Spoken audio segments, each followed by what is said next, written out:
ఒక సింహం రోడ్డు మీద వెళ్తుంటే దాన్ని చూసి గుంటనక్కలు, తోడేళ్ళు, కాకి కుక్కలు తెగ మురుగుతూ ఉంటాయి. మీరు మొరగడం వల్ల ఆ సింహానికి వచ్చిన నష్టం ఏమీ లేదు. ఇది ఇప్పుడు ఎందుకు చెప్తున్నానంటే, గత కొన్ని నెలలుగా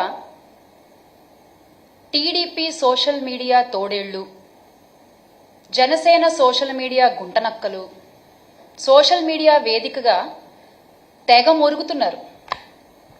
కానీ హఠాత్తుగా నిన్న సడన్గా తెలుగుదేశం పార్టీ ఏమో మహిళల రక్షణ పట్ల బాధ్యత, మహిళలంటే గౌరవం తమకు మాత్రమే ఉన్నాయి అని బీరాలు పలుకుతున్నారు. మీకు మహిళల పట్ల ఎంత గౌరవం ఉందో మీరు మహిళలకు ఇచ్చిన హామీలు నెరవేర్చినప్పుడే మాకు అర్థమైంది.